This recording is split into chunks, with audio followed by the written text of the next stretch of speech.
আসসালামু আলাইকুম, সবাই কেমন আছেন? আশা করি সবাই ভালো আছেন। আজকে আমি ভুট্টা ভাজবো, আর ভুট্টা কীভাবে ভাজবো আপনাদের কাছে শেয়ার করব। দেখেন ভুট্টাগুলো ঝরাই নিয়েছি আটি থেকে, ভাজবো। বৃষ্টির মধ্যে ভুট্টা ভাজা খাইলে মজা লাগে না? অনেক মজা। চুলাগুলো লেপা দিছি আজকে ভালো করে।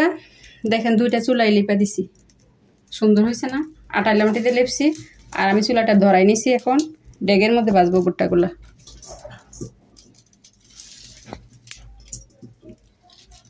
একটু তেল দিলে ভালো হবে। অনেকে ফ্রাই প্যানে ভাজি করে, আমি তো ফ্রাই প্যানে ভাজি করি না, আমি ডেগের মধ্যে ভাজি করব ঘরোয়াভাবে আর কি। ডেগ বসাই দিলাম চুলা, একটু তেল দিয়ে নিলাম। তেল দিয়ে ভাজলে ফুটবো। আমার তেলটা গরম হয়ে গেছে, পাতিলের তেল গরম হয়ে গেছে। এখন ভুট্টাগুলো দিয়ে দিব।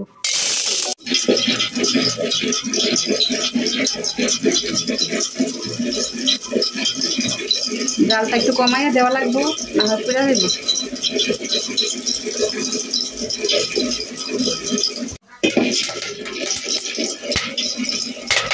অনেক শব্দ করতেছে, ফুটতেছে, ডাইকা দিই। আমি ভাবছি চুলার মধ্যে বাজলে সুন্দর হবে, পন্ডিতি করছিলাম নিজে নিজে। এখন দেখি না, দেখেন কি অবস্থা হয়েছে। সুন্দর হয় নাই। ফ্রাই প্যানে বাজলে কিন্তু সুন্দর হইতো, খাইতে আবার মজা হবে। ফুলে নাই কিন্তু খাইতে স্বাদ হবে। আজকে এই পর্যন্তই, সবাই ভালো থাকবেন। আল্লাহ হাফেজ।